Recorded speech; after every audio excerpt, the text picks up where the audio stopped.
Vamos falar desse Santos agora, que tem a situação terrível, PVC. Ninguém sabe onde está Andrés Rueda, presidente do Santos, que não se manifestou. Onde está Andrés Rueda, né? Tinha aquele onde está o Oli. Só antes, para a gente ilustrar um pouquinho a situação terrível do Santos, Rodrigo Matos traz informação sobre as quedas de receita que o Santos vai ter, com cota de televisão, 80 milhões de reais em queda de receita em relação ao que estava previsto se tivesse permanecido na Série A do Campeonato Brasileiro. É fruto do rebaixamento, chega entre 80 e 90 milhões só em receitas de televisões nos próximos 2 anos. É a informação do nosso Rodrigo Matos. O Santos que chegou já a adiantar receitas referentes ao Campeonato Paulista da próxima temporada, perda de contrato de televisão, os patrocínios, evidentemente, acabam ficando piores nesse momento. O valor mínimo, se tivesse ficado na 16ª colocação pela premiação, né, pela aquela cota que os clubes têm direito, seria de 16 milhões, mas como for rebaixado, você não recebe nada. Então, já tem uma queda brutal na receita de grana, principalmente de televisão, nesse sentido. E entre expectativa e realidade nas projeções financeiras do Santos, também tem um baque nesse sentido, que traz a reportagem do Lucas Mussetti e também da Gabriela Brino. O Santos tinha aprovado uma previsão de orçamento de 47 milhões em premiações para a próxima temporada. Isso, evidentemente, vai ter que ser readequado. O Santos agora só tem Campeonato Brasileiro, Série B e Campeonato Paulista. Não vai disputar a Copa do Brasil e nem Sul-Americana. Então, você perde também muito premiação e vai ter que diminuir, evidentemente, uma folha salarial que é grande. A previsão orçamentária era de negociar 134 milhões de reais em jogadores para a próxima temporada. Esse valor é maior do que os 81 milhões que o Santos tem conseguido na média nos últimos anos. Marcos Leonardo e Joaquim são 2 dos grandes alvos do mercado da bola. Inclusive, na sequência, a gente vai trazer informação do Bruno Andrade sobre um clube português que está interessado no Joaquim, zagueiro do Santos. A folha do Santos atualmente, cerca de 12 milhões de reais. E a previsão era de aumentar para o ano que vem, antes da queda, né, evidentemente. Era para gastar 211 milhões. E no meio de todo esse caos do Santos, PVC, com rebaixamento, com confusão generalizada, vandalismo, não só na Vila Belmiro, na cidade de Santos, a pergunta que está no ar é: onde está Andrés Rueda na véspera da eleição que vai escolher o novo presidente do Santos, PV? Acho que talvez ele nem apareça na eleição, né? Porque ele não tá, ele desapareceu, não deu entrevista depois do jogo, não deu entrevista na quinta-feira, foi procurado para dar entrevista, não deu nenhum sinal de onde está. Teve invasão da Vila Belmiro de torcedores que queriam, e aí faz sentido ele não estar dentro da Vila Belmiro, porque os torcedores entraram para procurá-lo e para agredi-lo. Nada justifica a violência. Mas o Andrés Rueda precisa falar, precisa se pronunciar, precisa falar sobre essa questão da perda de receita, fazer um balanço do mandato dele, entender a responsabilidade dele, fazer quase uma confissão. Porque a confissão de que o mandato, quando se diz assim, mas não tem problema que eu tenho todos os contratos, se for rebaixado não muda nada. Claro que muda, você muda o contrato de televisão. Não, isso é um absurdo que não claro tem tamanho falar um negócio desse, né? É de uma desconexão da realidade ou de um mau caratismo, das duas uma.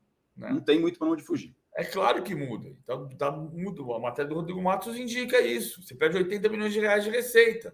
Para um clube que fatura 1 bilhão e 200 como o Flamengo, 80 milhões de reais fazem diferença, mas é relativo.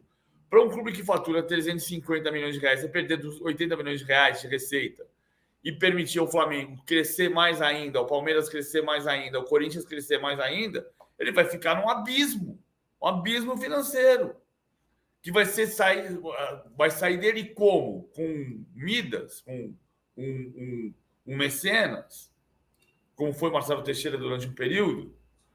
E o Marcelo Teixeira já saiu da vida política do Santos, que se diz muito em função da pressão familiar sobre ele, para que não colocasse mais dinheiro da família no clube.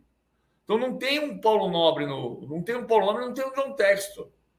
Aliás, o John Textor virou aliado do Santos, dizendo um absurdo de que tem que cancelar o rebaixamento, né? A gente não precisava precisa de um Eurico Miranda americano. Exato. Né? Bastava o brasileiro. Estão querendo levar de novo para o tapetão as coisas do futebol. Não dá, né? Pelo amor de Deus, gente. Vamos decidir as coisas dentro de campo. Futebol se decide dentro de campo. Para complementar essa informação do Andrés Rueda, o Lucas Musetti acabou de publicar a reportagem que o Santos está atrasando salários dos jogadores, os funcionários jogadores estão no aguardo do depósito de salário, não receberam até agora, no sexto dia útil do mês de dezembro, a gente está no dia 8 hoje. E mais, ele não deu expediente tanto na Vila Belmiro, como o PVC acabou de lembrar que ontem teve invasão, né, de torcedores que queriam agredir o presidente, e no CT Repelé também não deu as caras a informação do Musetti. Até amanhã de hoje não havia sido feito pagamento dos jogadores e funcionários, ninguém recebeu nenhuma justificativa até agora.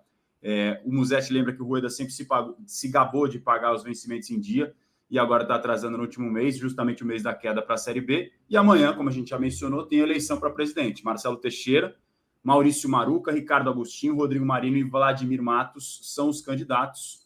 O Andrés Rueda não foi a Vila Belmiro, pelo menos a informação que foi amplamente divulgada, e o Musetti também apurou isso no jogo contra o Fortaleza na última quarta-feira.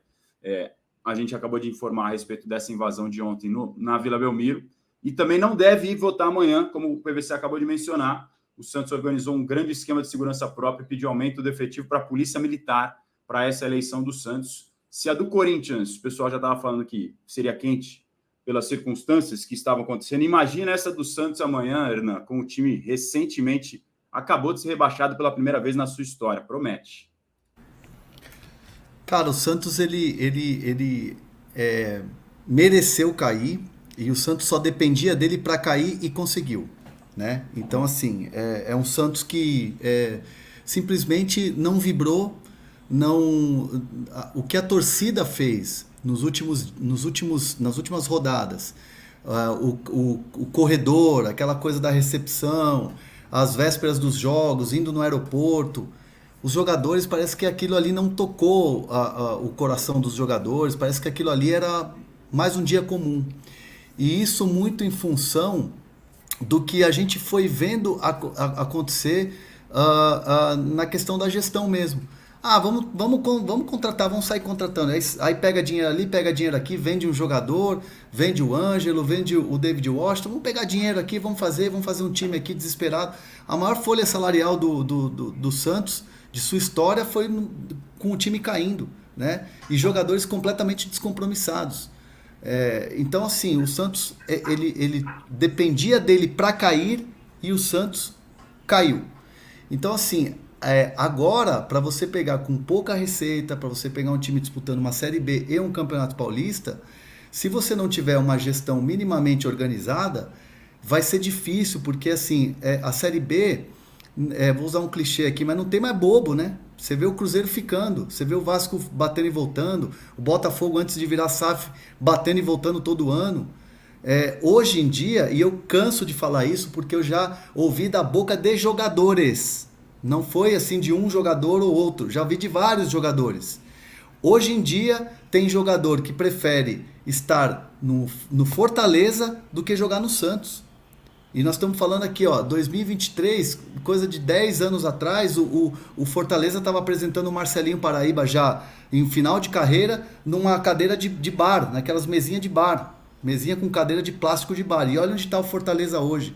Então os jogadores hoje preferem jogar no Fortaleza, preferem jogar no Bahia do que jogar no Santos.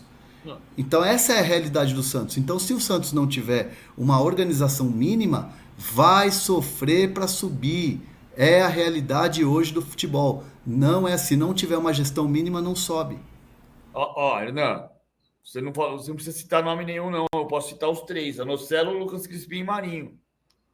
Todos que jogaram no Santos estão no Fortaleza. Os três jogam no Fortaleza. E o Marinho faz o gol, né? Faz o gol na Vila Belmiro agora. E comemora. Que é claro que comemora. Tem toda a razão de comemorar. Ele deve respeito ao clube que o paga. É a torcida que comemora os gols dele. Então, tem que comemorar o gol contra o Santos, contra qualquer clube. Agora... E essa realidade que o Hernan que você relata, o PVC, é completamente conectada com o que é hoje o Fortaleza e com o que é hoje o Santos.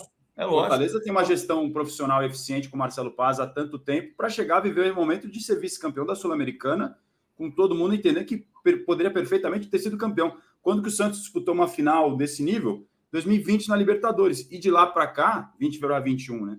De lá para cá, foi só briga contra o rebaixamento, coincidentemente ou não, na gestão do Andrés Rueda. O Santos é o clube grande do Brasil que não ganha título há mais tempo. Santos e Internacional, desde 2016. O Santos teve uma final de Libertadores nesse período, mas não ganha nenhum título desde 2016. Então, e precisa ter um trabalho seríssimo de recuperação, que passa pelo olhar para a história, para as revelações, para a descoberta de novos talentos, para a renegociação da dívida, mas é um trabalho muito árduo para ser feito. E passa muito pela eleição de amanhã também, de quem vai pegar essa herança terrível do, para mim, pior presidente da história do Santos, Andrés Ueda, porque essa mancha é única na história do clube, um dos que nunca tinha sido rebaixados e agora restam São Paulo e o Flamengo. Aqui no chat, a gente estava falando sobre aquelas questões anteriores, o Diabo da Tijuca, que costuma estar com a gente, mandou um superchat falando que o Julite Coutinho, 2 vezes presidente do América e presidente da CBF, hoje dá nome ao Estádio do América. Queremos mudar este nome.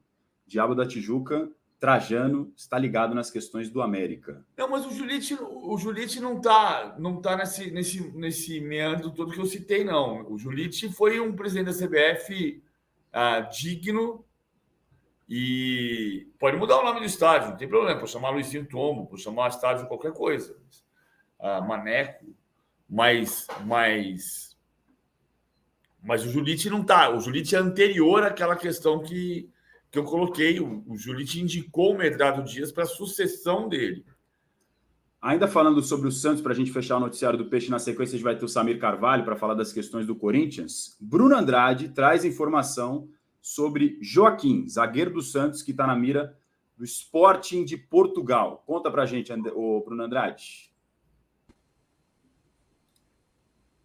Dos poucos destaques do Santos nessa temporada, que terminou infelizmente para o Santista com rebaixamento para a segunda divisão do Brasileirão, o zagueiro Joaquim está sendo acompanhado e interessa ao Sporting de Portugal. O clube de Lisboa, na verdade, já observa o jogador do Santos há pelo menos 2-3 meses, um trabalho de scouting, de análise e perguntas, evidentemente, nos bastidores. Não há ainda qualquer proposta em cima da mesa pelo jogador, que também é alvo do Krasnodar da Rússia. O que existe sim é um acompanhamento. O Sporting vai contratar um zagueiro em janeiro, definiu uma lista, existem ali alguns nomes, entre eles o nome claro do Joaquim.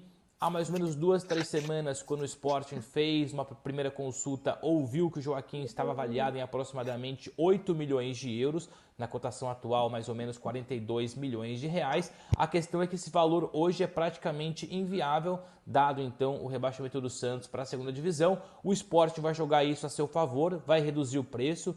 Se vier a abrir conversas por uma transferência, vai oferecer menos, apesar de também ter outros nomes avaliados no mercado. Mas é isso, o Joaquim hoje é alvo do Sporting e muito dificilmente permanece no Santos na próxima temporada. Não só ele, né? Eu tô aqui me divertindo, cara. O mundo mudou muito mesmo. Vou ter que falar uma coisa que não é politicamente correta, mas eu vou falar. O mundo mudou muito. Hoje em dia o Brasil importa técnico de Portugal e exporta Joaquim. Não é? No português, agora... Antigamente o Brasil importava Joaquim e exportava técnico. Agora o Brasil importa técnico e exporta Joaquim. E o Joaquim, alvo do Sporting de Portugal, o Santos pagou caro pelo jogador, tá? Lá atrás, quando contratou do Cuiabá, comprou 60% dos direitos econômicos, se eu não estiver enganado de cabeça. E o Andrade traz a informação, portanto, do interesse. Está avaliado em cerca de 8 milhões de euros, mas esse valor pode cair. São Paulo, né? Tinha uma concorrência com o São Paulo à época. Pois é, então, assim, estava valorizado, o Santos não pagou barato. 8 milhões de euros é o que ele estava avaliado, só que isso antes do rebaixamento. Agora, a ver quanto que será necessário para contratar. Certamente o Santos vai precisar fazer a negociação de jogadores para conseguir se viabilizar, para sobreviver, para ter dinheiro assim rápido para janeiro, porque você tem as obrigações do atual elenco, da folha salarial, que é pesada para a Série A, com uma projeção de Campeonato Brasileiro da Série B. Vou contar um bastidor aqui só, Razan. Quando a gente deu com exclusividade a queda do Diego Aguirre, faz o quê? 3 meses?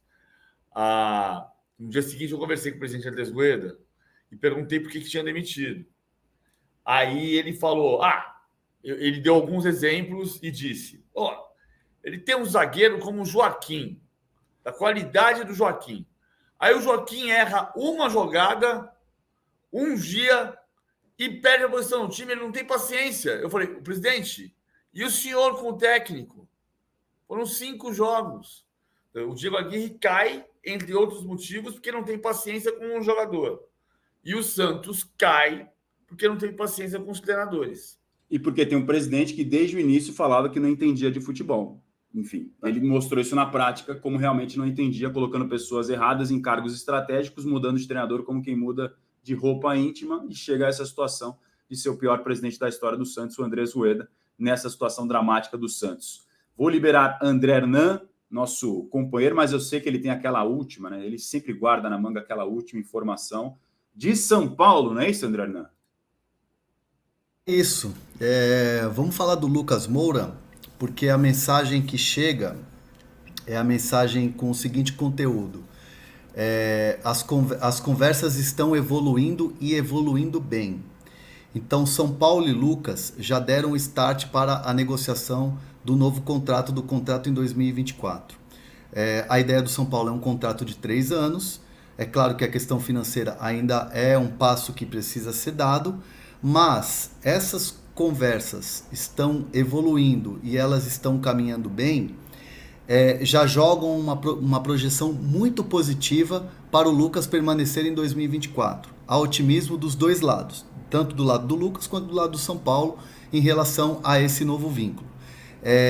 Existem outras propostas, ou existe possibilidade do São Paulo ser atravessado por algum clube de fora, com dinheiro surreal, aquela coisa, né, de clubes árabes ou MLS, disputar com dólar, aquela coisa toda. O que se tem hoje é apenas contato de clubes que já tinham feito contato com o Lucas Moura. Isso eu falei num de primeira aqui, acho que mais ou menos um mês atrás. Os clubes que fizeram contato com o Lucas Moura antes dele fechar com o São Paulo foram os mesmos que voltaram a ligar. E aí ligaram falando assim: e aí, qual que é a situação? A situação é essa aqui, tal. Tá bom, muito obrigado. O Lucas não tem proposta. O Lucas não tem nenhuma proposta na mão de nenhum clube hoje, o que deixa o São Paulo um pouco mais aliviado. Então o São Paulo quer acelerar essa renovação de contrato, esse novo vínculo, mas o Lucas está no tempo dele. E o fim do Brasileirão era o período em que o Lucas falou: vamos começar a conversar, e essas conversas já foram iniciadas. E essa negociação do que foi ontem, do que foi anteontem, do que tem sido essas reuniões e essas conversas, está tudo muito positivo e está tudo muito avançando, segundo eu apurei. Como é muito positiva também a participação de André Hernan com a gente aqui no De Primeira. Muito obrigado, viu, amigo, pela gentileza e parceria de sempre. Até segunda. Abraço.